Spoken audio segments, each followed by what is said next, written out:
you in the picture on this? No. Here, look. Oh, there you go.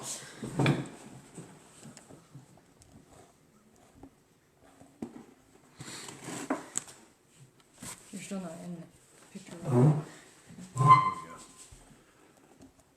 Get you better too.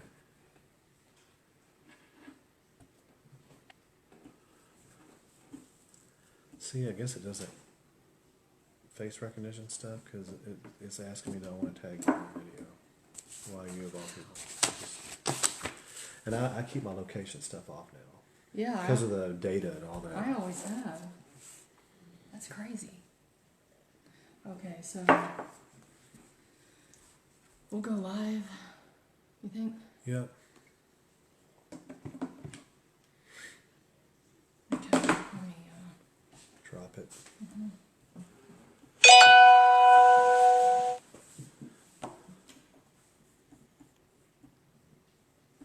Safe libraries. Hello, Dan. I'll give people just a minute to join in before we start. Not even. Get a new line. Oh, thanks. I don't know that I've ever had a super heart. I know I haven't. Okay, let me pull it up here.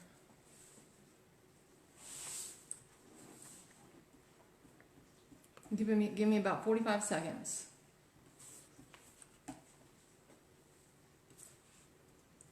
Okay. Did you have it on here open where he could request and join? Oh, I didn't see that. How do you do that? You might have to come out and go back in because you got to do it before the broadcast. I didn't see it. Was it on the? It's in the settings stuff before you actually Okay. go live. Hey Dan, I'm gonna have to restart this Periscope. I've never done the thing where you invite callers, and I didn't know you have to do the settings as you're What's up, going Eddie? live. So I'm gonna start this over, okay? So we'll be back in just a minute. Okay, stop. Okay. Okay, so get rid of this. You want to end this broadcast. Okay. And in this, hang on a sec. In this right there. So do I need to do that right now? Before I've done all the... No, now it's allow guests. Now you're good. Okay, so And now... then make sure you got, I think you got everything else. Ides... Now just do the title and go back. Oh. Then you'll have the option. Gummit, why can't I flip the screen? Okay, Ides... Is it not letting me?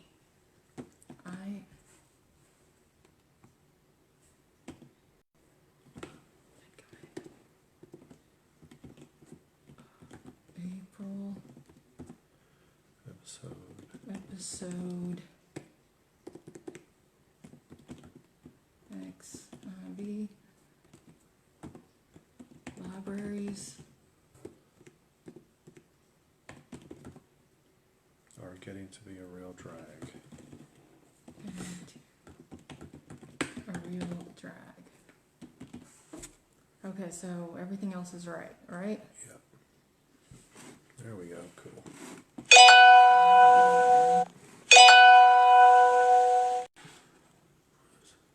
All right, let's try this again. See when this is. And now you want to drop this one. Yeah. Okay, this was the one 16 seconds ago. Yes. I'll give it another minute for people to join in.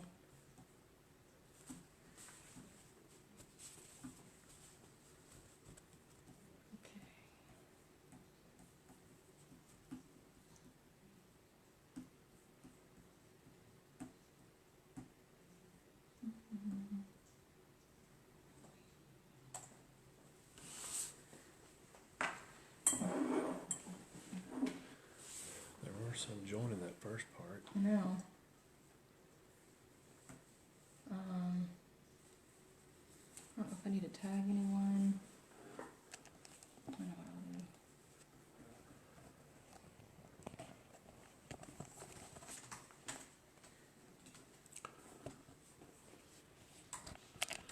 First time on Periscope. I just no, Oh, was there another no, one? there's not. I was just reminiscing of the bonehead on the first one. Yeah.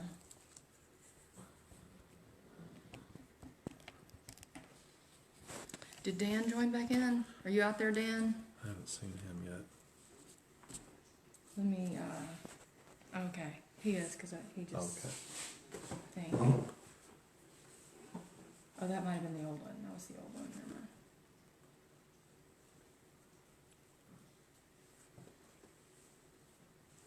I wonder.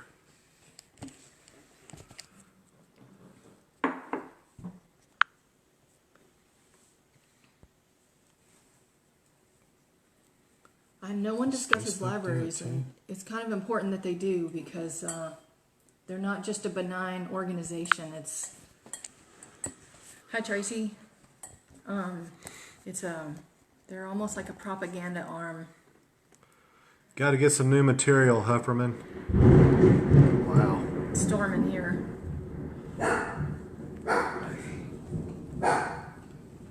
Pedro. Hey. All right, I'm going to go ahead and just introduce ourselves. I'm Yvonne, this is Lewis, and this is our monthly video. We always do a video on the Ides. We've been doing it for a year and 1 month now, and it was all about making the Ides great again, just like Trump making America great again. Yeah, the libraries, they're important, so I can't wait to tell you, about what we Right. know. But anyway, we the whole last year we did like synchronous dates in history, and I think we pretty much covered them, and so we've Yeah. kind of transitioned into just covering other things that people aren't covering. And the library situation is actually a lot of people are covering it now with a lot of things that have happened. And tonight we're going to be talking with Dan Kleinman. He's a kind of like a library watchdog. He's been doing this for years, and he, along with Tracy Shannon, I believe you helped break that story on the Drag Queen Story Hour, the pedophile. I think they have it right. That's Tracy. So there's a lot of good work going on there, and a lot of these stories are breaking into the. Okay, that's what I thought. A lot of these stories are breaking into the mainstream, and here in just a minute, I'm going to have Dan Kleinman on, and he can tell you a little bit about himself. I thought it was interesting how he got involved in all this, and so for them to call, they have to initiate it, right? Yeah, they just request to join it. Yeah, so Dan, if you'll just request to join the Periscope, then I'll bring you on and we can get started. There he is. Says he just joined joined, so again. then... And people just think we have to have a library watchdog. That's where our culture is right now. Yeah, in all of the communities, because what a lot of people don't understand is these drag queen story hours, they're not, just like everything else the left does, they're not happening organically. And you'll look at some of these drag queen story hours and you'll see a lot of people there. And what people don't understand is a lot of those people are paid. A lot of those people are paid good money. Thanks. Thank you, Ashley. But anyway, so, when you're looking at these, There we go. okay, let me. Hit the plus. When you're looking at the libraries, you're seeing it's packed and it's full. I talked to Dan. Some of these people, they're getting paid more than just like $25 an Yeah. hour. Like some of these rallies and protests on the left, people get paid $25. They're getting paid more than that, I think, to go to these libraries. A lot of them aren't even the parents. I kind of wonder how Right. many actually are involved in these. But anyway, we're going to talk to Dan, who is joining us. He's the library watchdog. Dan, are you there? Yeah, I'm here. Hey, so what I'd like for you to do is, I thought it was interesting when I first talked to you, to introduce yourself and tell people how you got started and how you got the idea to get involved in libraries and what's going on. All right.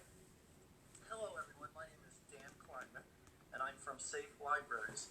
I got started in this many years ago when I was listening to Dr. Laura. She had said on the radio that librarians were trying to, sexualize children, something like that, by putting inappropriate material on them. And I thought to myself, that's crazy.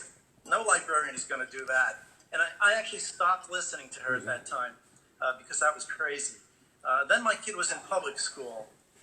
And the fourth day of public school, I had to read a book that was so totally inappropriate for my kid that I had to change the words. Something like she went skinny dipping on a date with 3 guys. Ooh la la, she said in a lusty voice. Now, no kindergartner is going to get that. But anyway, I went to the principal and I said, what kind of book is this? And the principal reviewed it for 4 days, and she said, this book is so inappropriate for our school, I'm removing it from the library. I said, okay, why'd you give it to my kid? Well, because our librarian was a member of the American Library Association, and she was using an ALA recommended list for kindergartners of books. Holy cow. Dr. Laura Kindergarten. came rushing. Oh, the very first year. Wow. Very inappropriate. Yeah. But I thought it was interesting that Dr. Laura gave you that idea. I used to listen to her a long time ago. I know you could tell them about, we know that you're over at Target with everything that you're doing because you've been sued twice. And also later on I want to talk about the FOIA process. But on these the drag queen story hours that were in the news, in the last couple of months, Right. can you tell a little bit about how the story broke and how it came about that we found out that there's some pedophiles that are reading to our children at these? Sure. Drag queen story hours have been going on for a number of years. They started in San Francisco, naturally, and they've been picked up by the American Library Association, who has been going out of its way to promote them in as many libraries as possible. The way that this came into the news was by whistleblowers from Mass Resistance.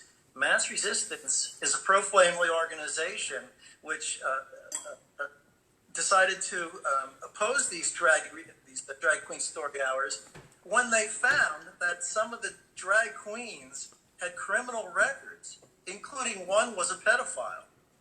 So that made international news. It actually wasn't me. It was Mass Resistance that made this international news. Right. And that's why we are here today talking about Drag Queen Story Hour in public libraries. Why, it's just National Library Week this week, and the American Library Association chose to label any whistleblower as a censor if they even complain about Drag Queen Story Hour. Wow. I know also that you had said that they are preventing people from recording. I'm guessing that's only happening in Houston, right? I'm sure it's happening in a number of places, but I did happen to observe it happening in Houston, and I posted a video online in a post I recently published, where the video was taken by Mass Resistance once again, and a librarian comes right up to them and tells them to stop taking the video. Now, the library had just made that their policy. Didn't do it even in a public meeting. They just decided to arbitrarily and capriciously do it and apply it only to the people opposing Drag Queen Story Hour. Wow. So there's a lot of problems in this story. Yeah, and I know that I did a story for this on Culture, CULTTURE.com, and I posted on there one of the videos from Drag Queen Story Hours has one of these drag queens twerking in the face, of an 8-year-old, and I think that's, maybe that video. I know that video went viral, and that might have had a lot to do with them trying to keep people from filming that. Drag queens are sexual in nature. I mean, they just are. So, we don't have, strippers coming in and reading books to our children. So I'm not sure why someone thought it was a good idea to have drag queens come in and read to them. But once that the video went viral, I bet a lot of libraries decided, we just won't let you record. Which I don't think it's legal for them to be able to do that in a public, especially for public schools. You can record out in public. You can record, at public meetings. So, I don't know how legal. I don't know what the legalities of it are. Do you? it's probably a good idea for libraries to prevent filming in the right circumstance. A bunch of public buildings do that. For example, the FBI or the Division of Motor Vehicles can have up signs that say you can't film in here. I don't know exactly how it applies to the library. The library might be ultimately right in doing that, but they did it the wrong way by just rushing it together without having the open public meeting that's required, and then applying it selectively just to the people they wanted to silence right at the moment when it came out that a registered pedophile was reading to children. Right. Well, you know, if you're having, it's the American Library Association. This is supposed to be for the, you know, this is supposed to be something that's good for children. Why you wouldn't be able to record people reading to children seems, you know, why would we not be able to record that? That's, if it's a good thing. Well, I don't know. Another issue here is it's actually not a drag queen per se issue. The librarian types like to make it a drag queen issue so they can, you know, claim homophobia and say we have to be socially justice aware and everything. That's not the issue. Right. Think about it as a matter of appropriateness. What if, because they say, well, it's a part of society, we need to expose the children to this. Well, so is sex work, as they claim. It's not sex work; it's really women being abused. Right. But so is prostitution, and so is nude bathing. Why don't they have nude bathers coming into? Look, that's not even an LGBT issue. Right. Well, But that is the issue of inappropriateness. And in fact, there may have been a law in Houston that prevented this very kind of thing that everybody just ignores because the librarians are assumed to know everything. Right. Right. More on the stories about the pedophiles. The first one, and both of these stories about the known pedophiles reading to the kids, they're from Houston, right? Right. And we're talking about molest. You know, one of them, the first story that broke was he molested an 8-year-old, and they didn't do the required background check.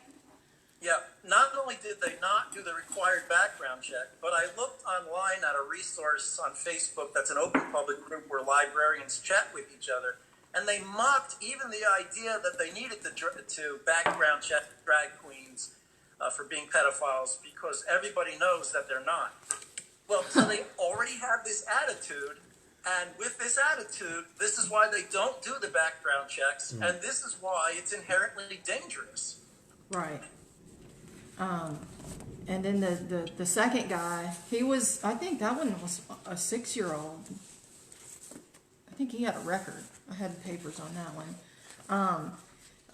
But the fact that they're not running the required background checks tells me that they should be, the ALA should not be allowed to be associated with the school until they get their act together. Has the American Library Association, has it always been like this, or did it change over at some point? The American Library Association was not always like this. At some point, Judith Krug from the Illinois ACLU, a board member for 3 years, joined the American Library Association. She alone changed how librarians approach children. No longer would they keep children from inappropriate material. Now they would make it available to them and mislead their parents about what content was available so that the kids would actually get this kind of material. She then created the Office for Intellectual Freedom and the Freedom to Read Foundation and banned Books Week. And ever since then, these organizations have been promoting Judith Krug's ACLU views into the American Library Association. And librarians who say otherwise have a very short career. Oh, wow. So this is Lewis here. I'm so glad you joined us today. You posted a video of an interview that with the I think the lady was the head of the ALA currently.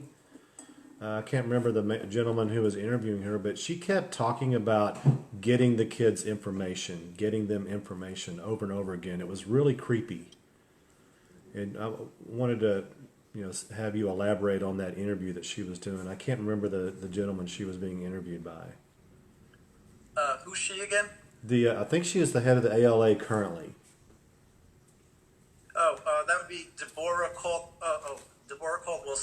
the head of the Office for Intellectual Freedom currently. Okay. The head of the ALA changes every year. Oh, okay. The president of the ALA changes every year. Okay. Right. So they're not only, it's not just the Drag Queen Story Hour, it's other things. It's other materials and books that make it into our libraries that have no place in our library. And the first time I talked to you, you were telling me about how that process works, that, most people aren't aware of everything that's in there, and then what they do when it's brought to their attention. If you want to pull that material out, I mean, if I as a parent go in there and see this, this book that shouldn't be in there, that's, can you get it pulled out? I mean, Oh, the answer is it depends if it's a public library versus a school library.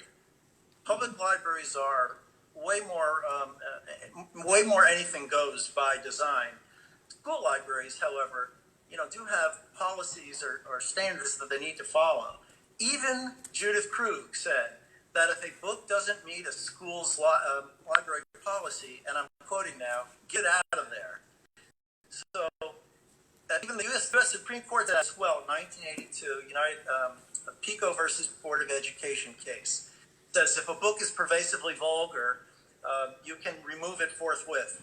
Now, if it contains ideas that you don't want the kids to have, like communism, well then that you cannot remove forthwith. But if it's just pervasively vulgar, out it goes. right. So it's perfectly fine to remove this stuff, even according to Judith Krug, but you never hear that from the Office of Intellectual Freedom anymore. Now it's anything goes. Right, which is why I think that, and I might be wrong on this, but the amount of viewing porn and child porn is, the American Library Association is like the second biggest. What source for? It's a big source of it, and they fought keeping when parents wanted to get the porn out there or out of there, or put filters or on the iPads, or the American Library Association fights that. Right. The American librarians spent about $1.5 million to fight against the Children's Internet Protection Act, and they lost. So as a result of losing, they hardly ever mention the case, and they mislead people about filters so that you can effectively nullify the case. Because the reality is, you could use this case to keep inappropriate material out of your library. And even in states, you can use the federal SEPA law as a model for state law and do the exact same things.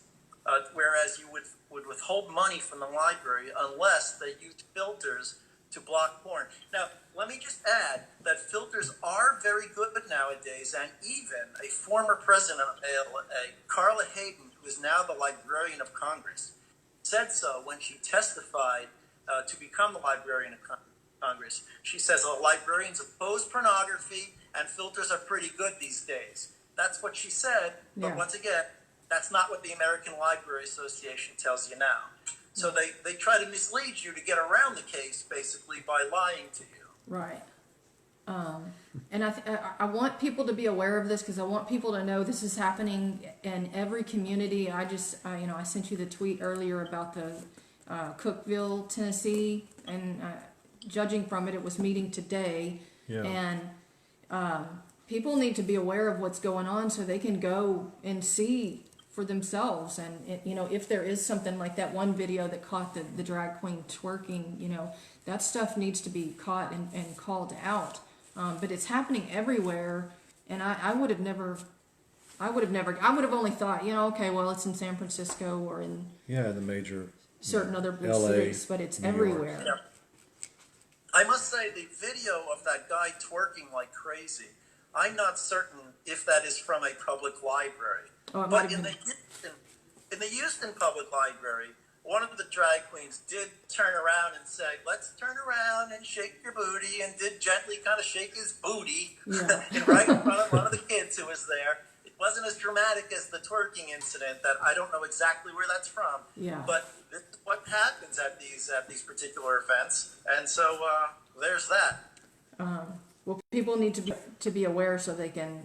I mean, half the battle is this of being aware and showing up and pushing back. Because when the story broke out recently on the first pedophile that they caught reading, they, I think, temporarily said they were shutting down. I don't believe they were shutting down. They're just going to wait things out, or start holding them somewhere else. They're just going to wait till the public becomes complacent, and we can't become complacent ever again. Yes. Not only are they going to wait until the public becomes complacent, but they actually advise libraries to do just that. To wait until the thing kind of blows over and then go ahead with what you want. That's an organization called Every Library, which does that, which are ALA people who created Every Library to help promote libraries getting funding. Great idea, but you can't do it by telling them to go ahead with the sexually inappropriate material and ignore the parents as long as you can, then attack them and wait till it all blows over. Right. That is the strategy. Right. And as far as some of the people that attend, because I'm thinking just like everything else the left does, a lot of it's astroturfed. A lot of these people are paid to be there, but you know a little something about them. Some of them being paid, right? I am filing FOIA requests right now to get to that very question, and the library is fighting me every step of the way with every possible FOIA trick, Freedom of Information Act trick that they have up their sleeve. Well, and it's going to the Attorney General. There's only one reason they would be fighting that, because they know. In my experience of FOIAing libraries, 90% of the libraries will respond to the FOIAs in a timely fashion. Of the 10% who do not reply, 100% of those have something to hide eventually. Right. So the fact that this library is not responding to FOIA is telling me, though I want to prove it, that they are hiding something. Although it's obvious because they let these pedophiles read the children. Right. So as I was researching this over the past few weeks, I came across information that shows George Soros Foundation supporting the American Library Association, but I don't have any documents to prove that. Do you know anything about that? Yes, the George Soros Foundation has a bunch of 990s in which they do give money to the American Library Association. I believe they gave about $1.5 million once, a bunch of years ago. I don't know what it is currently. And they used it for the purpose of creating literally fake news, of using libraries to create news. And the Library Association even bragged at the time that there were more libraries than McDonald's, so this was going to be great. Oh, wow. And they would teach kids how to identify fake news. And in some of the examples, Fox News was the company they were identifying as fake news, funded by George Soros. Of course. And if I may add, the American Library Association has a curriculum on privacy in schools, K through 12. That curriculum, I asked the head of the AASL, that's the American Association of School Librarians, who wrote the curriculum. They didn't know, because the curriculum came from the Soros people. And in that curriculum, they tell things like, how to evade your parents telling you not to go to certain websites, how to evade things like that. So it's just like a Soros curriculum in schools with the pretty face of the American Library Association on it, because that's acceptable, whereas George Soros would not be. And we know this is what they do, because Judith Krug bragged about this, about how if you're going to bring a case, the best place to bring the case is as the American Library Association, and not as the ACLU, because that carries baggage, she said. Oh, wow. That's scary. I also noticed when I was pulling up some things today, just typed in drag queen story hour in the Twitter search engine, and I noticed that here recently there was some protests. I want to say one was in Michigan, one was in Indiana, and what I'm seeing is there's more protesters protesting against these drag queen story hours than there are supporters of it. I believe there was even some protesting in Atlanta today. Okay, I didn't see Atlanta, but including documents handed out to legislators to explain what's going on. I think the Atlanta mayor may have said, well, if the library's not going to take Oh, yeah. you, then I'll invite you into the right here into the government. Hey, Yeah. I bet you she's not doing background checks on those people. Right. And it would be great if somebody there in Atlanta, start, doing some FOIA requests to find out.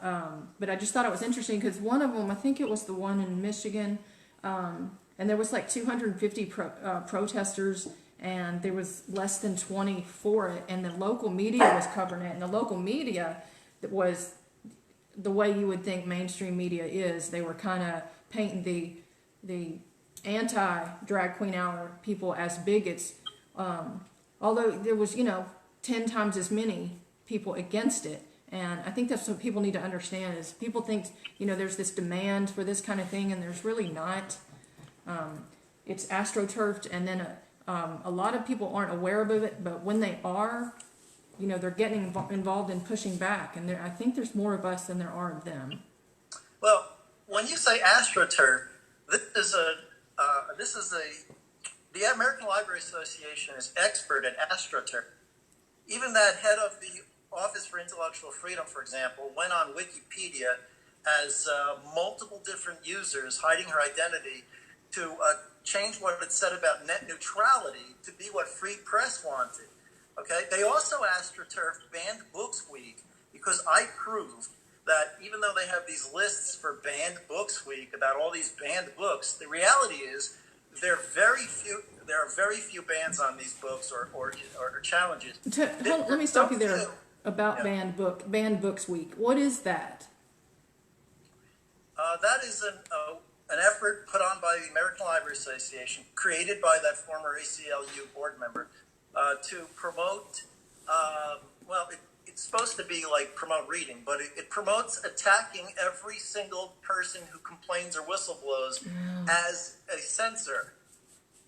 That's what it is. Right. And they fake their numbers just to take advantage of things, and it's basically astroturfing.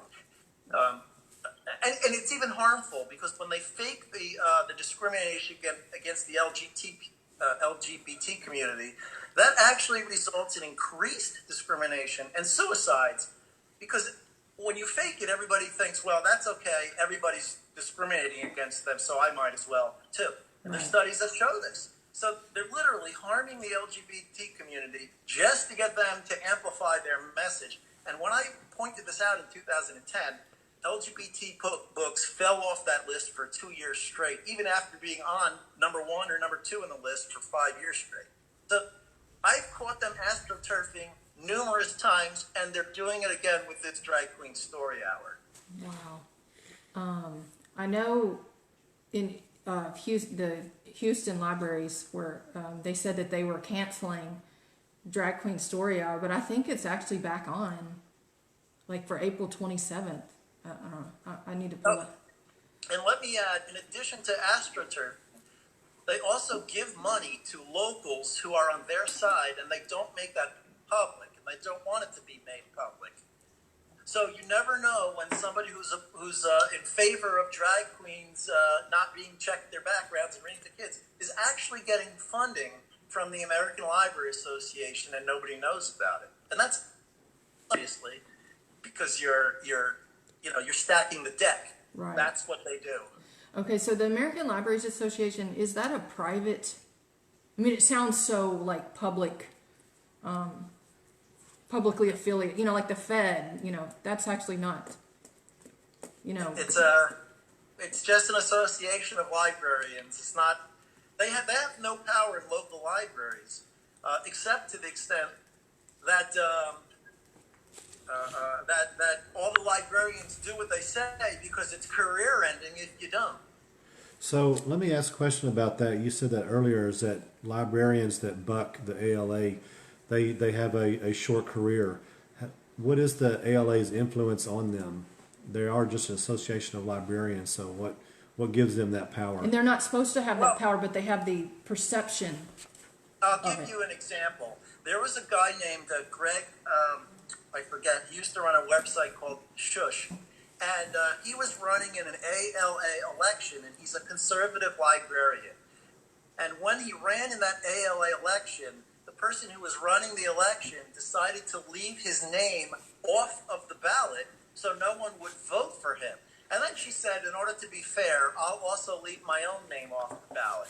So this is an example of a career-ending move for people that the American Library Association does to people who are conservative or say things like you shouldn't be sexualizing children in public libraries or promoting child pornography, which, by the way, the American Library Association facilitates child pornography by telling librarians they are not police, they're not judges, they cannot determine what is child pornography, only a judge can do that, and only on a site-by-site basis, so they can do nothing about it.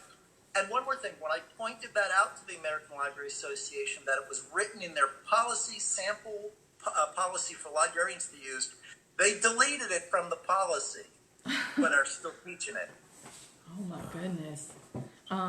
So there are librarians out of a job because they pushed back, or? Oh, and it's not only that. There's librarians who are out of jobs because they don't like being sexually harassed in libraries, and they complain to their managers, and the managers say, if you don't like what the patrons are doing, then don't let the door hit you on the way out. Okay, this comes from law cases where librarians have sued over this stuff. Have any of these library, have they ever won any of these lawsuits? Well, actually, the American Library Association likes to brag about this because these people usually settle their cases. One settled for, I think, $750,000, another for $340,000. I'm not really sure. So the ALA says, well, the fact that they settled means they were just trying to get rid of the case. There was nothing there. The ALA has literally said such cases are, quote, dubious, unquote, and that any cases that ever have happened never happened because it's so fact specific to prove it that it will never happen. This is the American Library Association enabling sexual harassment of librarians to protect their policy. So in these settlements, does who funds that? Does the ALA have insurance for stuff like this? The settlements are never against the ALA. It's always the librarians, the libraries the themselves, townships and the libraries. Okay. Oh wow. So taxpayer- county and city governments are paying these out. Taxpayers? Yes, taxpayers are footing the bill for this ultimately. Okay, so on these settlements, do we know like the amounts they're settling? Well, it depends on the settlement, and you can look some of them up. I don't mean you personally, but Yeah. anybody can look some of these up. I catalog some of them on my website. I'm hoping that by, I got to tell you, nobody is helping librarians who are sexually harassed by patrons.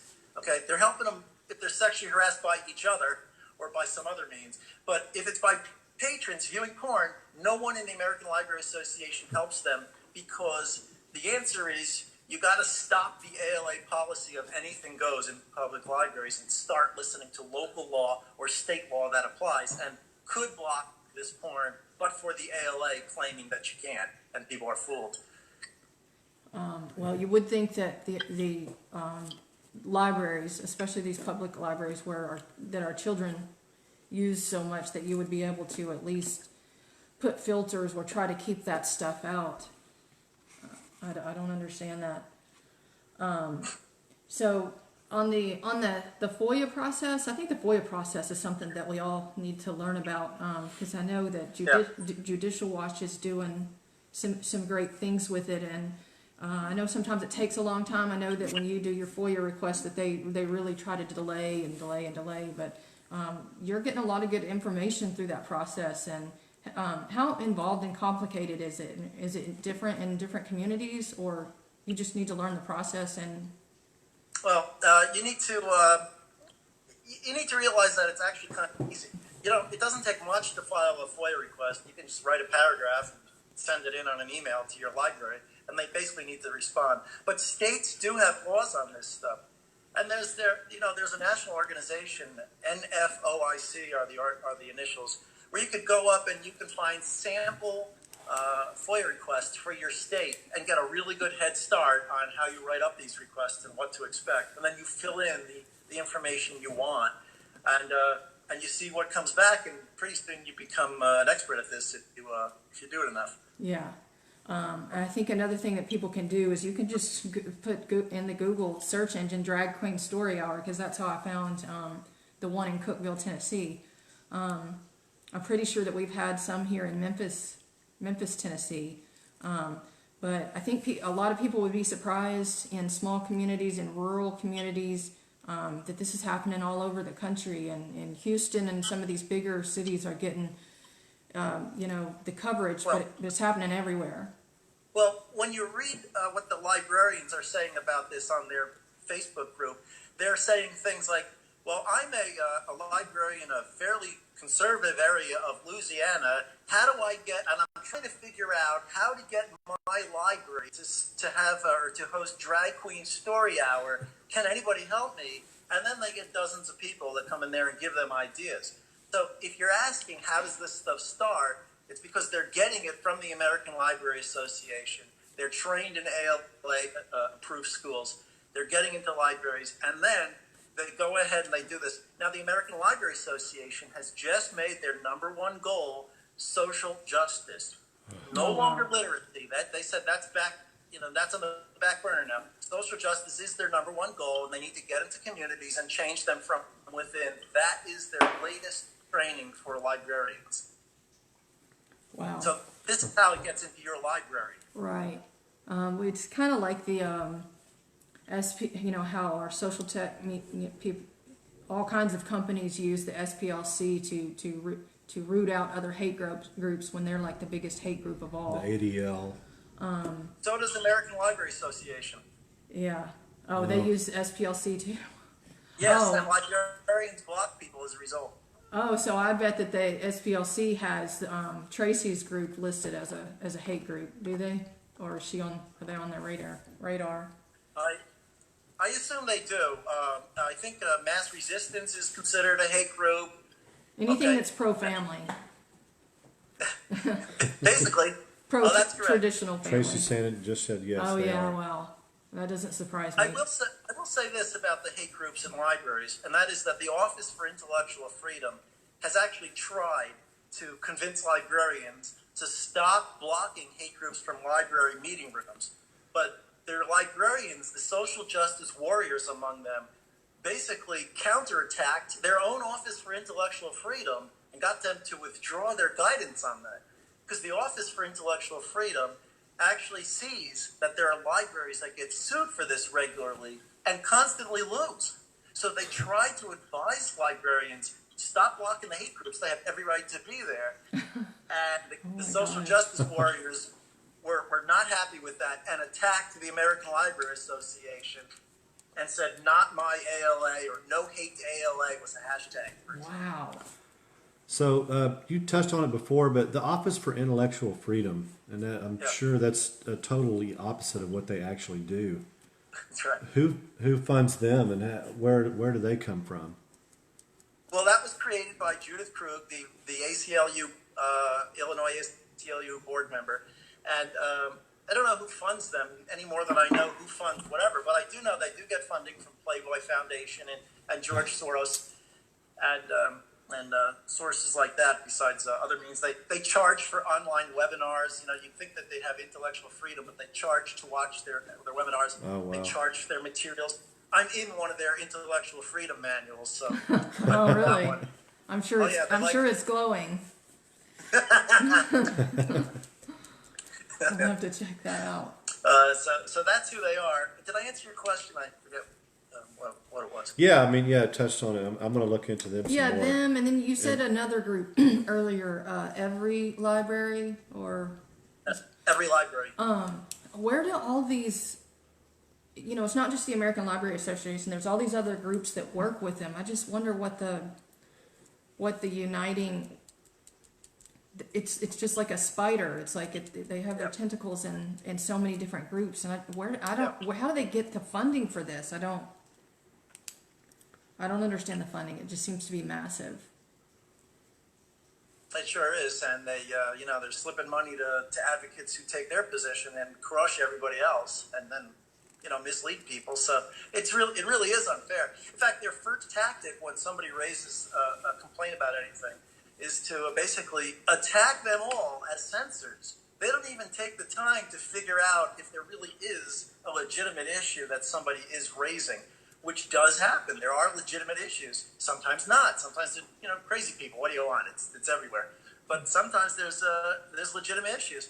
They don't care. They're just going to go on the attack right away because they send out a message to all the people following them. So there's this group attack designed to immediately scare people out of looking into the issue any further. Right. That's what they do. But see, and it's key that people, when that's happening, that you pile on and that you do more scrutiny and the more people show up, which I think they are. When I was looking through Twitter and seeing all the different protests in the different cities at these drag queen story arcs and seeing so many people out there, even though even local media is covering them as bigots, it's important for people to just push back. That's how you defeat them. These people can only be successful, in darkness. If you just and I see Tracy Shannon is one of the people following. Tracy is one of the leaders in the Houston case on this matter. So if you Tracy, get her on, Tracy just commented that the Houston Public Library Fund increased funding from 2016 to 2018 by 570%. So the Houston Public Library, so that's taxpayer money, right? I would assume so. I mean, I'm going to guarantee you this FOIA practice they're doing of constantly going to attorneys is going to cost a lot of money. In in Orland Park, Illinois, for example, it cost over $500,000 just to do this kind of FOIA practice to prove until the library was eventually forced to admit that they were covering up child pornography. That's what they were trying to hide. And they even had to raise taxes in Orland Park, Illinois. How did The libraries don't care. They were protecting the American Library Association's policy. And the leaders of the ALA repeatedly appeared in that community to ensure that everybody got the message that that protecting child pornography is not what librarians do. But they don't tell you that they also tell librarians you cannot identify what is child pornography, so anything goes. So they're not just condoning the porn; they're condoning child porn. Yes. Wow. How did they? What did they say about? I mean, child porn—that's illegal. They don't care. The library in Orland Park won an award for protecting intellectual freedom when the ALA told some library school up there to give them the Intellectual Freedom Award, which they got. I think one of the organizations in Houston may have just gotten an Intellectual Freedom Award as well. No, it was another town in Houston where the ALA gave them $5,000 and the Intellectual Freedom Award for protecting inappropriate books at schools, if I recall. I think it was Highland Park, Texas, in particular. Wow, they got money for that. Well, oh yeah, the ALA is really experienced on how to work the system and get what they want. well, so what should parents? What should they be looking for when they go into a public library? When I went to the DeSoto County Public Library just yesterday with my daughter in Mississippi, just right outside of Memphis. So, what should we be It's like we don't even eyeing know and what aisle what where to aisles start. that you go down and start? Well, where to start is to be aware of this situation in the first place. Right. I wasn't aware. I even heard Dr. Laura and didn't even pay attention to her. But when it happened to my kid, that was a different story. Right. Okay, same thing for other parents. They need to be aware of this. Once they're aware, then they have their eyes opened a little bit. One way to take a look around, though, is to look on the websites of the libraries. And if the website recommends or says it follows the American Library Association or follows their policy, There's a red recommends flag. their policy, that is a red flag right there. And Tracy Shannon just commented that we should be looking in the teen section. Oh wow, of course. Tracy said something a minute ago about $40 million from the city to the libraries, and $40 million, that's a lot of money. I wonder, where would all that $40 million go? I mean, you've already got this library established, you've already got the books, a lot of this stuff is just online. I don't know. Well, I guess it depends on the library. Some of the libraries are just wasteful when it comes to architecture. In Orland Park, they proved that the library trustees were getting Sad. gold gifts during Christmas that they were forced to return, and they actually brought their gold back and returned it to the gold store. So they could be stealing. Or in Orland Park, they had beautiful shades that work at night with a touch of a button automatically. It's just overkill sometimes. Oh my gosh. But that said, Electricity. a lot of times there are very useful reasons for having funding in libraries. They're very good, depending on what it is. As long as you don't have the American Library Association influence in there, they could be a huge help for your communities. Yeah. I hope more people will get involved, find out what's going on in their community, and I think that we need for people to know and get it to the mainstream that the American Library Association is not it's not benign. It's not a good thing. It sounds, educational, and it's anything but. Right. So I really appreciate you joining us, and we're going to be following these stories. I'm wondering, is there more going on with the background checks for some of these others? 2 pedophiles have been busted so far. I'm sure there's more. Frankly, apparently it's easy pickings. It's just a matter of somebody like the mass resistance folks picking up a computer and investigating these people. Yeah. I personally don't have the time. I Right. personally don't make Drag Queen Story Hour my personal issue. I'm just concerned Right. with the American Library Association misleading communities. But I'm thankful for whistleblowers like them Yeah, who do definitely. go out of their way to disclose these things. That's why we are here today, because they did the groundwork and they Yeah. exposed these people. They did some great work. Well, where can folks find you and your work? I don't know, Google Safe Libraries. I'm at Safe Libraries on Twitter. I'm at safelibraries.blogspot.com is where you can find my publication. I have another one at librarians.cc, which is specifically directed towards the sexual harassment of librarians who I'm trying to help. Yeah. If they want to send me a confidential message, they can send it to safelibraries at pm.me, which is protonmail.me. That's how they can find me. Well, we're going to remain in touch, and just so you know that anytime one of these FOIAs or you get information on something you think the public needs to know, we can just do a random scope, to bring attention to it, because I really want to start focusing on bringing this out to the mainstream. And I think with the stories with the pedophiles reading has offered us a unique opportunity, because it's almost reached the mainstream. Well, it went international. Yeah. So I want to keep the focus on while it's fresh, and I have a feeling that more stories are going to come out about other pedophiles, and maybe not necessarily in Houston, in other places, because other people are going to start looking into it, and sometimes that's all it takes, is just shining the light of day on these issues. Yeah. So I really appreciate you. And Well, thanks, but I appreciate you for having me on and being able to state these things in a manner that other people can hear, so they can, get educated and start their own journey. yeah, I can't do it myself. I need to get other people to understand what's going on and take a look in their own communities and decide to do something. yeah.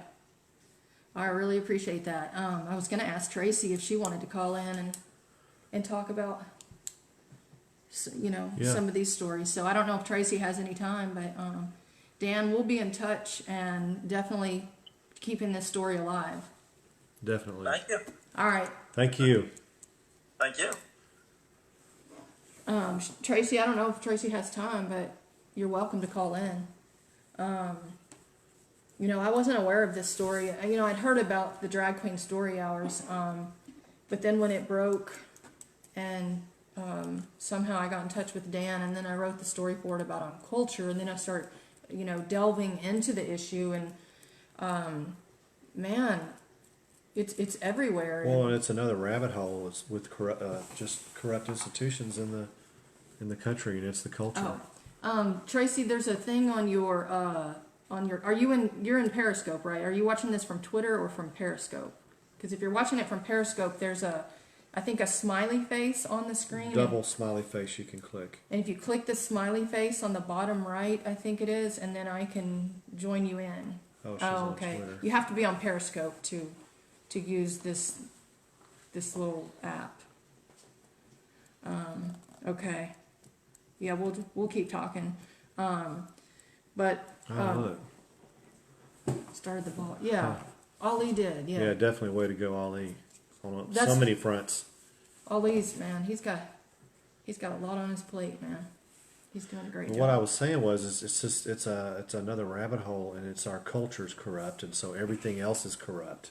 Yeah, And just find the story about these drag queen story hours. You get Dan Kleiman, and you've got the ALA, and how corrupt and how subtly corrupt they are, just quietly corrupting our kids Right. throughout the country.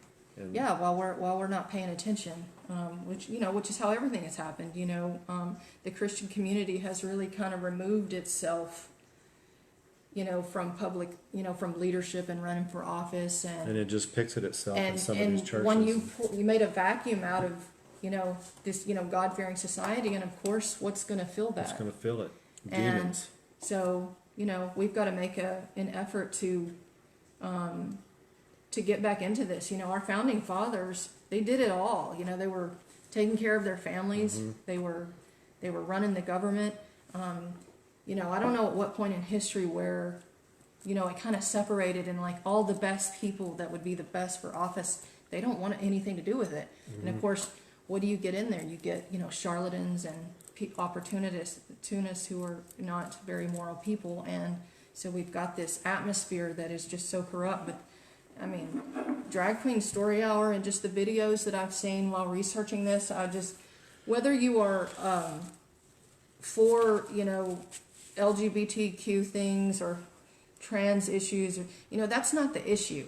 Drag queens are by their nature sexual in nature, and we don't have strippers and people like that who are reading to our children. So why do we tolerate? Well, like Dan Kleiman said, we don't have, we have new beaches, so we don't bring new beaches to public libraries. We don't, Right. Yeah, it's we used to protect our children Yeah. from those kind of sexual, topics and themes, and now they're just getting it everywhere. They're getting it in movies and songs, and on the internet, and now in the schools. But that's mainly because we're letting them.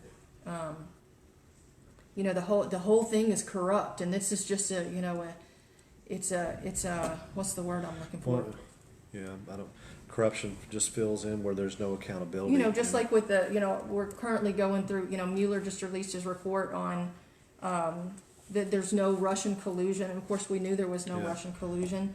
Barr said that there was spying, and everybody freaked out. Yeah. Julian Assange, whether you like him or not, whether you think that he released secrets or not, okay. Is he worse than our government that just tried to pull a coup on or our... is he worse than the New York Times or the Washington Post that Who publishes lied? the same? Well, they Lie about stuff, but just take it with the Julian Assange stuff. They publish stuff that's been given to them. Yeah, and they've done that the whole mean- time with the Trump Russia, leaks from the special counsel. If it was good for their side, Yeah. Schiff would, Representative Schiff was going to leak it to the media. And so we have this corrupt society that's corrupt on every level. I mean, from the And- government to the schools And to the that's, churches. and that's when we have to open our eyes and start really taking a step back for a minute and looking around and just going, what else do I need to start? Because we've got a man who is, he is a library watchdog. Our society needs a library watchdog now. We need watchdogs for everything. For everything. And because we can't assume anymore that there are good people in charge of things. Right. that Well, I have- think that that have- was probably the biggest mistake that in conservatives, our nature kind of works against us because we just want to worship God, and we want to do our own thing, and we want to we close ourselves off into these little circles. Meanwhile, this world is Demons are walking among us, and they're in places of power, and only because we they're let doing evil them. things. And Ben Franklin said he gave us a republic, madam, if you can keep it. And I know what he meant by that now, because he was like, if You can keep it. He knew that our nature would, you know, we'd want to go vote and we'd elect people and you think they're going to do their job. But the other part of that is you've got to monitor what your politicians are doing. You have to pay What your attention. representatives are doing. And it's not a Republican or Democrat thing. And I think that's probably one of the biggest reasons they've been able to accomplish all this, because they've divided us into Republican or Democrat, and the Republicans think the Democrats are bad, and the Democrats think the Republicans are bad. And meanwhile, this makes it easier for your politicians to control you. And you know, because I've got news for you: if you think that any of these guys, Yeah. I don't have faith in any of them. And of course, as a Christian, I'm not supposed to. I have put my faith in no man, because he's always going to let you down. But as a Christian, you have to. But you know, all of you guys out here watching right now, we are squared off against each Jennifer. other. Hey, Jennifer. We're squared off against each other along these party lines. But when you get to D.C. and actually even state capitals throughout the country, Republican and Democrat is those are games. It's theater. It's theater. Those are. It's theater. It's like I've seen it. I've seen it down at the local county and city meetings, and they put on a show and acting like they're against each other, and then they're eating lunch together. They all have the same agenda, and it's not the agenda of the people. And you know, the Constitution is a great document, but the Constitution doesn't guarantee our rights. We do. And so that's where, you know, the American Library Association and what's gone on with it and how much they have infiltrated and corrupted things, that can only happen if people aren't paying attention. You know. I don't know if you guys can see this photo, but it's been staring at me. It's been demonic. staring up at me at this whole time. And this is a drag queen story hour. And this is one of the pedophiles that was reading to children. I don't know that that's one of the pedophiles. We don't know. Okay. I don't know that that's him. That's just a picture. But this is a photo of a drag queen story hour at a library somewhere in the U.S. I don't know if you can see. I don't know if you can see it. Looks very demonic to me. It's not. That's not cool. I know Dan has seen this picture. And I don't even want to know what the book that they're holding to read. I don't even know what that is. I don't know. Maybe that's something you need to know too. Is what are these kids read? What are the drag queens reading to your kids? And also, I have a problem with, because we know that a lot of these people are paid. Yay, Michelle Obama Library. That's right. That was the Michelle Obama. Oh, gosh. Really? Oh, wow. And there's some irony there. But some of these people are paid to attend, so maybe some of them pretending to be parents.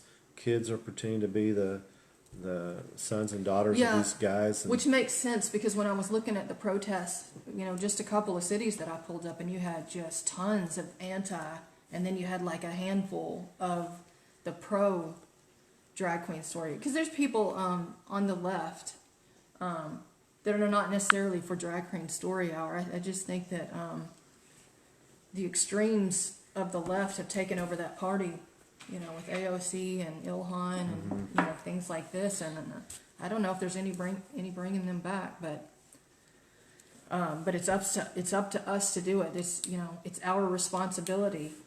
You know, just speaking again about Julian Assange, you know, I'm kind of torn on how I feel about him. I don't know whether what he did was wrong, but here's what I do know. There's people that have tried to reveal secrets about the government, like Seth Rich.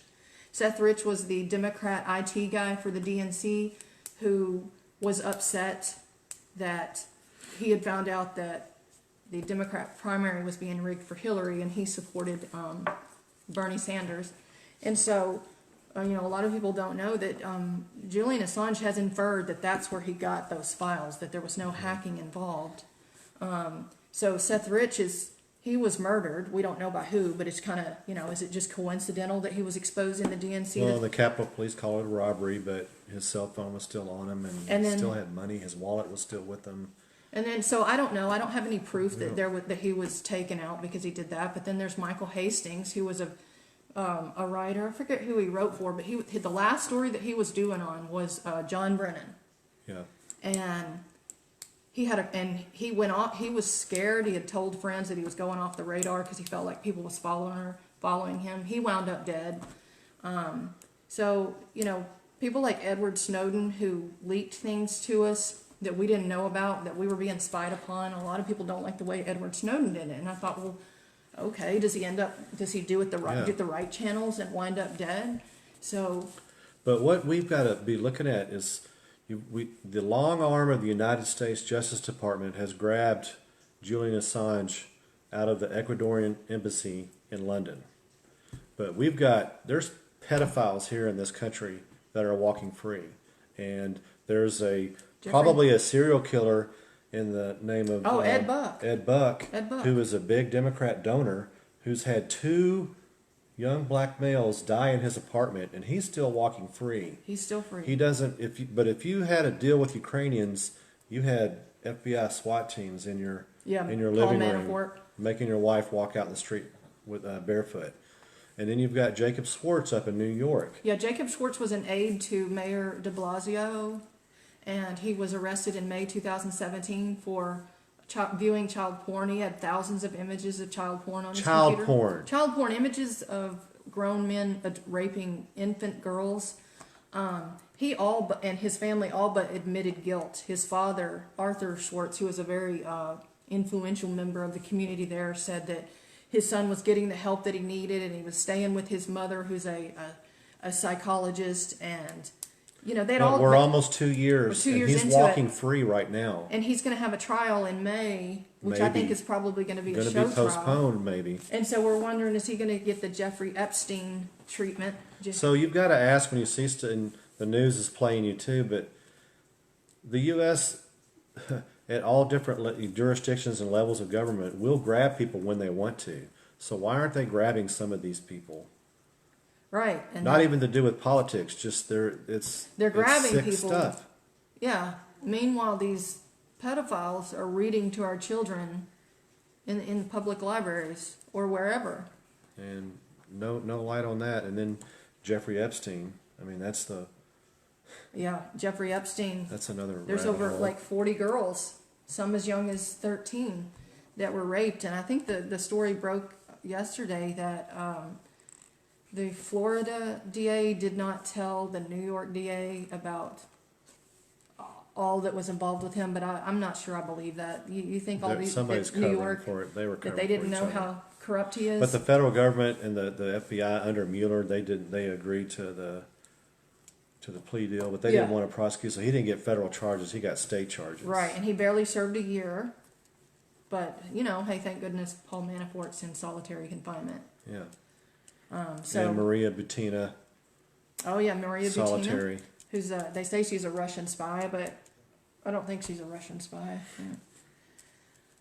I need to read up more about her, so I don't know what to tell y'all about Maria. Well, guys, if you broke in late on this, as we were talking to Dan Kleinman from Kleinman. Am I saying it right, Dan Kleinman? Kleinman.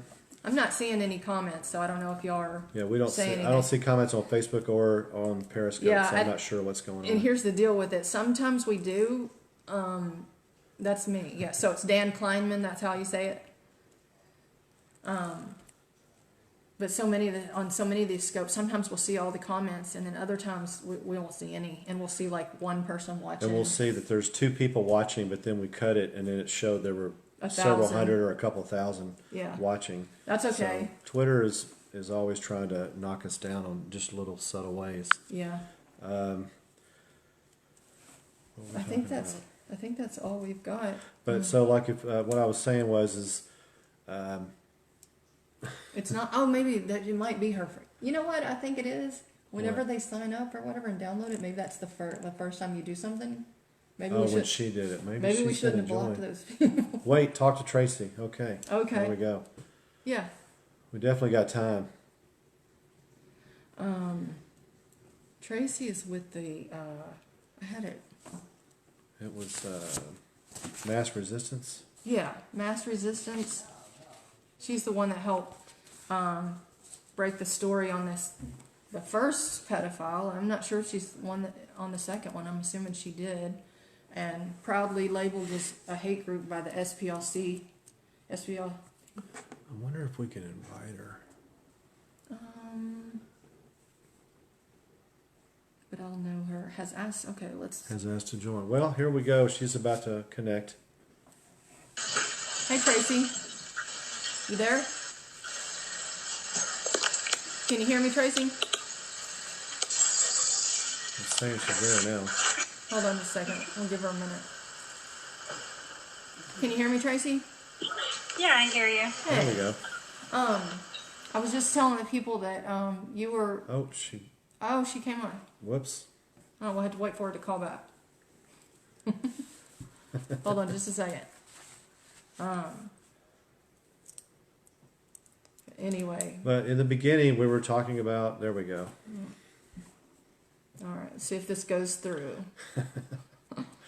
We're right there with you, Mr. Michael. All right. You there, Tracy? Can you hear me? I'm here. Okay. Yeah, I hear you. All right. Hopefully it'll work this time. I was just telling them that you helped to break that story. Did y'all do the story on both of those pedophiles? We did. Okay. How did that come about? How did y'all find that out? We were just simply trying to demonstrate to our local city council and our mayor, who supports Drag Queen Story Hour, that these drag queens are in fact adult entertainers involved in erotica and sexually explicit stuff on their social media, and they shouldn't be held out as role models. And in the process of doing that, we were able to uncover some of their true identities, and we just did a background check on a few of them. Oh wow. So you had to wade through a bunch of aliases and find out who Yes. they really were. Right, because the library and the city has been actively hiding that from us and not responding to our Freedom of Information Act requests, even after the Attorney General has said that they needed to turn that over. I've been waiting for a month since the Attorney General said those had to be responded to. Oh wow. What is their reason for saying they can't turn them? Are they saying they can't turn them over, or are they just delaying?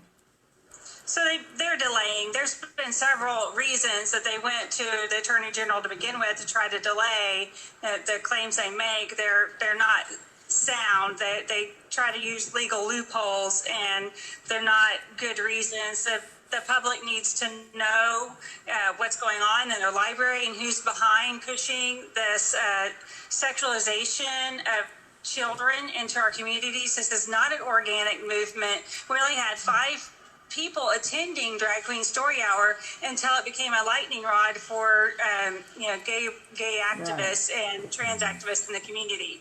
Only 5 people. Then when it became a counter protest to our protests, then they started having some attendance, and they started wanting to keep records of who was coming. And basically a lot of higher ups in the city were going, and the higher ups from the mayor's office, higher ups in the Houston Public Library were attending it with their families. So this is not an organic type of deal. This is The elected officials in the city with their families were attending these readings. That's right. We had like city council members and people who are administrators in the mayor's office who work directly for the mayor were attending with their families. And we even have this Space Cadets, who are the sponsors, so-called sponsors of the event, who are hosting it, even admitted that in an interview. So we know this, and this was not requested just by any patron either here locally.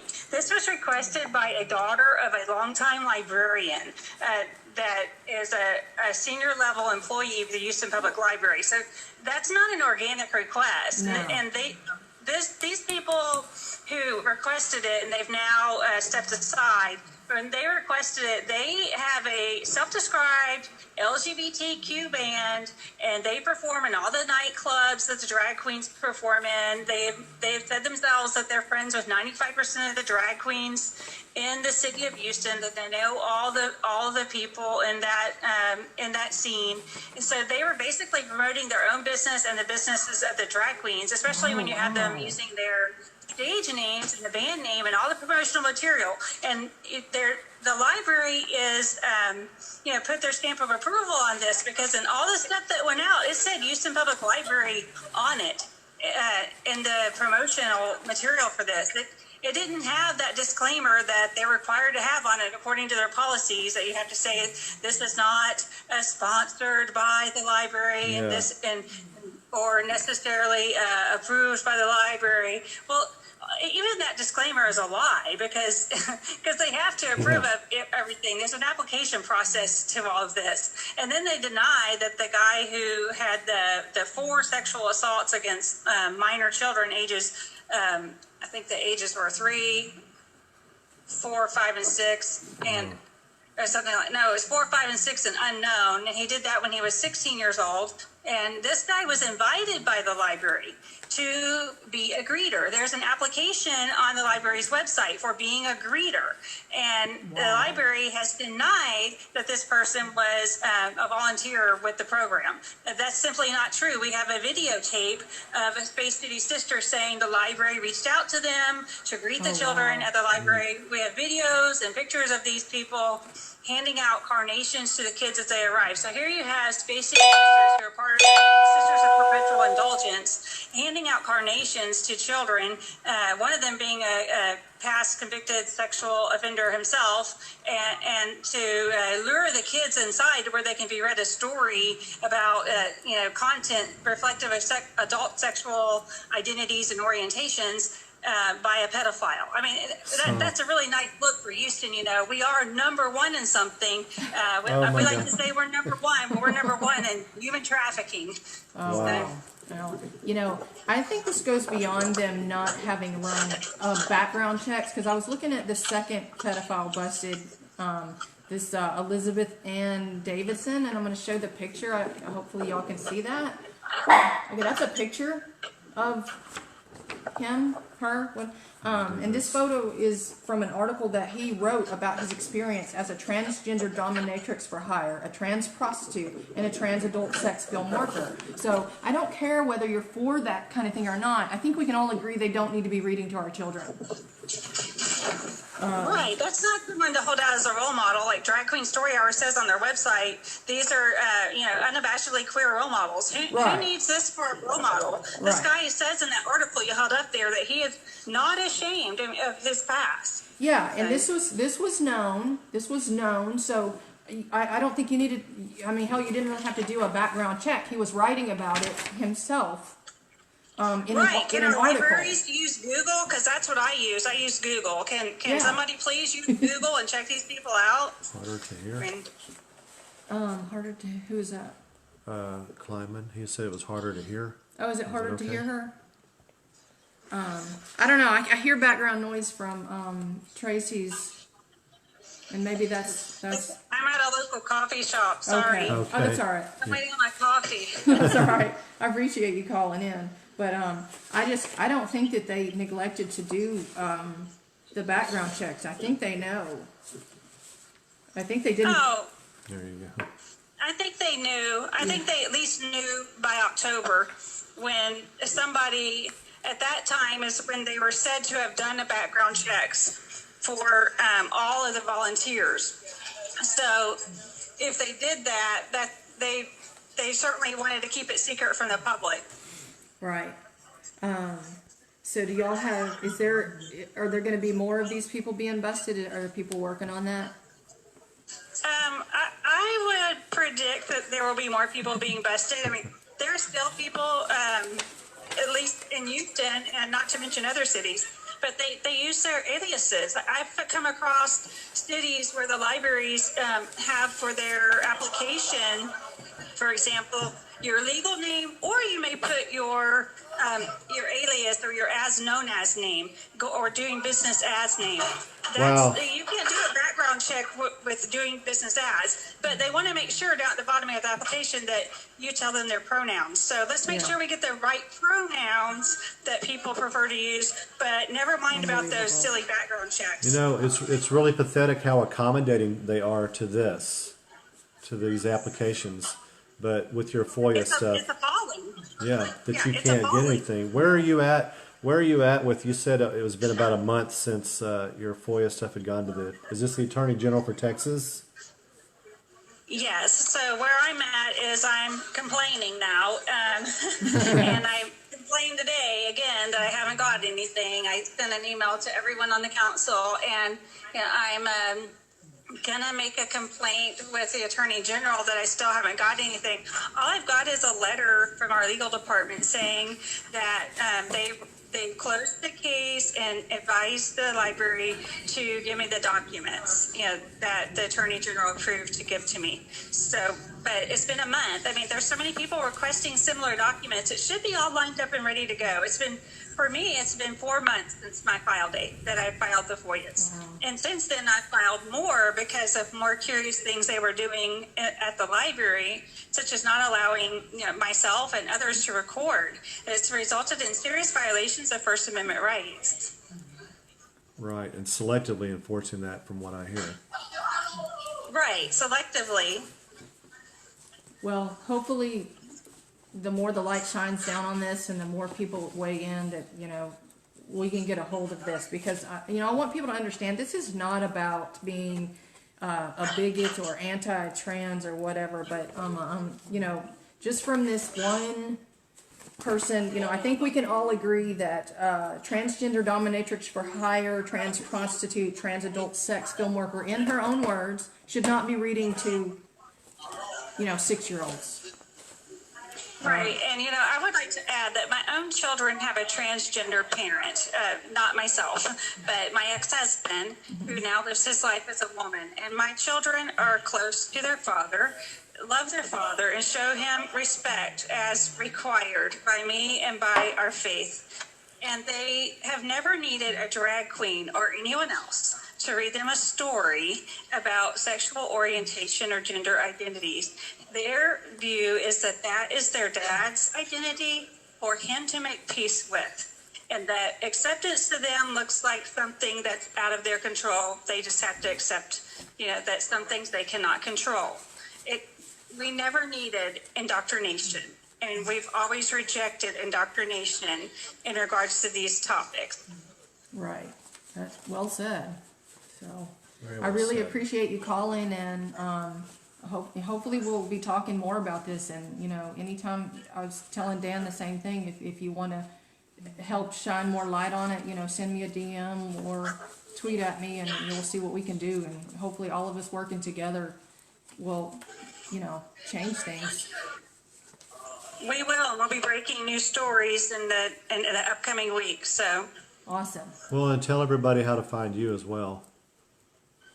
well, I'm on Twitter at Tracy Shannon 123, and also Periscope at Tracy Shannon.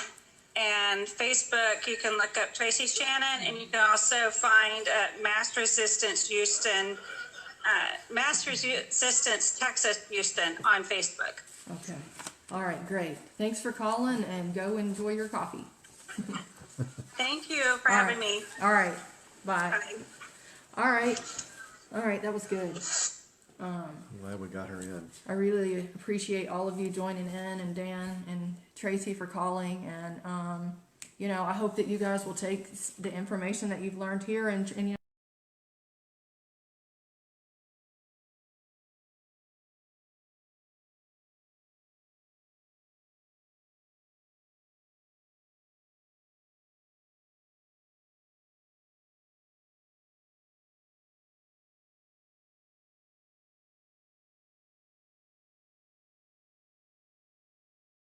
go back longer, because you'd be surprised. I would be surprised if they weren't Yeah. in. So They- I don't know. they I need to do more research on that and see what I can find out, and we will. So, we'll be doing our Ides of May. Happy National Library Week. Yeah. Oh my gosh, isn't that coincidental? So we'll be having another video next month on the Ides. I think the Ides I next think it's month. 13th again. Yeah, I think it is on the 13th. The Ides is May. either on the 13th or the 15th. But I think it'll be on And the it's 13th. actually, everybody talks about the Ides of March is on the 15th, and most of the Ides fall on the 13th throughout the year. Yeah. So this is And, the time we. And definitely, we'll be talking about some other things, but we can definitely do an update, Dan, if you're around then for next month. We Yeah, can definitely. touch upon this again, because I want Hopefully we have some positive developments on some things. I want to keep it going. So we'll keep talking about it, and I you know, Dan, I still haven't done my blog about it. I'm gonna get the. That's funny. Drag Queen Story Hour. That's right. That's good. They need to know. Good. So I'm gonna write up a basic story on it so that I can keep adding to it, and then hopefully as we see more updates and hopefully more successes on what we're trying to do is This is me and Yvonne have talked about it in other periscopes before. You're usually talking about politics and the big national things that are happening. Yes, follow Safe Libraries, follow Tracy, follow Yvonne, and Lewis Everett 3 also, because I'm going to be chiming in on all this stuff as well. Yeah. But we've talked in previous periscopes about, and me and Yvonne talk a lot on the phone about what the change is going to make. Trump is an exciting opportunity, but he's one man and he is just a man. And you can't put your faith in men, but there's all of us, God-fearing people that we need to do our part. And things like these are small like regional battles all over the country that need to take place. And the changes that a lot of us want to see, like positive changes for our culture that would affect the institutions of our country, are only going to be affected positively from people like us everywhere in this country. You cannot rely on a representative. Trent Kelly, District 1 in Mississippi. same as my representative here in Tennessee, David Kustoff. District. They're not focusing on the things but it's up to us to make them. So that's another thing that we could maybe be working on is what can we do to get our representatives involved in this? They probably don't want to touch it with a hot potato. No, but because they it would will. be hard. All right. Definitely, Yeah, definitely. Jaguar. It was a good one. It's more important, people are focusing on Trump and what he's not doing or it's more important what we're doing. Trump's not always going to be there, and he's bought us some time. He bought us some time. It's a window we have, and we've got to seize it. And it's the changes, any accountability that we want to see from our politicians is going to have to come from us, because that's the way our system was set up. Right. A republic. And so the republic is failing right now. So we need to decide: are we going to fix it? And that's what it's everyday people, and it's people. I know we're busy, we're raising kids, and we're working, but we have other hours of the day, and we need to be doing stuff. Phone calls, or getting on social media and spreading the word. This up until 8 weeks ago, I didn't know anything about Drag Queen Story Hour. Yeah, and me too. then it becomes a rabbit hole of what the ALA is, right? And how corrupt. And then you just look back and you go, you can't assume that institutions are good. Right. Period. Even some churches, you can't assume, because all of these things are filled with fallen people. Right. So assumption has to go away on so many fronts. So we have to. We are, like Obama said, we are the ones we've been waiting for. Yeah, we actually are. And, was it be the change you wish to see in this world? Yeah. That might have been Gandhi. I don't know. But anyway, it's up to us. And, so I hope that's what you'll take from this and go and search out your own community. Figure out your thing. It doesn't necessarily have to be the Library Association, but there's so many topics out there. There's something that touches you personally. Yeah, and down And at you know in your heart that it's wrong. Yeah. Yeah, so just pick something and do something. Yeah, definitely. So anyway, I appreciate everyone that watched, and Dan, thank you so much for calling, and we'll be in touch, and we'll be back Thank next. you, Dan and Tracy. It was this was a great broadcast. Enlightening broadcast, I think. So we'll see you next time, and have a good Thanks, night. guys.